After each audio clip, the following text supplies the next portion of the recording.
Notion de fonction, exercice 26, page 106 du manuel Myriade. Rappel de l'énoncé. Nous allons travailler dans un tableau de valeurs et apprendre à lire les images et les antécédents. Attention, dans ce genre d'exercice, je prends le temps de réfléchir. Je ne me précipite surtout pas. Quelle information est donnée par l'énoncé? Où dois-je lire la réponse à la question? Dans un tableau de valeurs, la première ligne me donne les antécédents et la deuxième ligne me donne les images. À la question « Quel est un antécédent de ?» je cherche l'antécédent. Je lis ma réponse sur la première ligne du tableau. Quel nombre a pour image? Je cherche encore l'antécédent.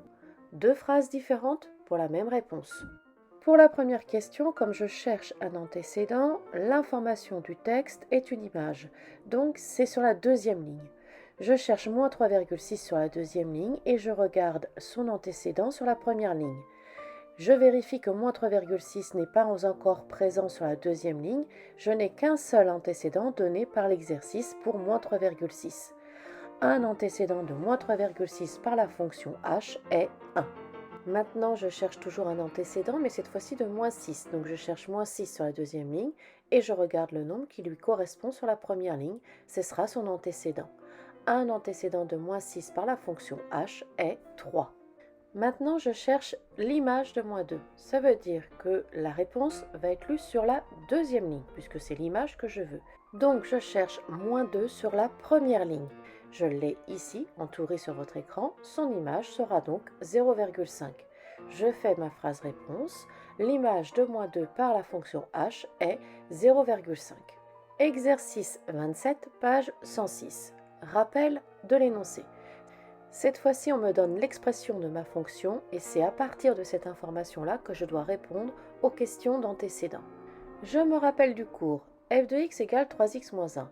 X est l'antécédent, 3x moins 1 est l'image, le résultat obtenu après avoir fait un calcul.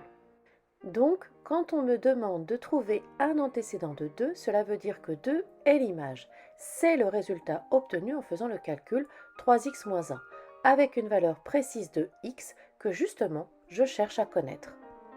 J'ai donc 3x moins 1 égale 2. Pour trouver un antécédent, je résous une équation.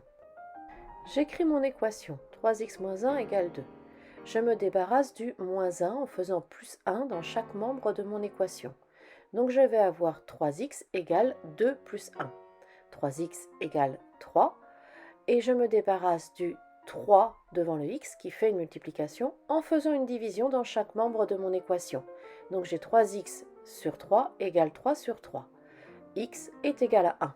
Pour la question 2, cette fois-ci, 3x moins 1 va être égal à 14 puisque je cherche un antécédent de 14.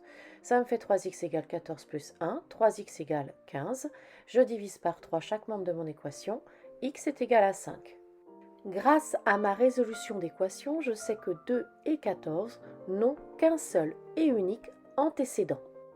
Par lecture graphique ou dans un tableau de valeurs, je ne peux que dire un antécédent de est. Mais par résolution d'équation, je sais combien un nombre possède d'antécédents. Ici, grâce à mon équation, ma réponse est l'antécédent de 2 est 1 et l'antécédent de 14 est 5. Je sais qu'il n'y en a qu'un seul et unique.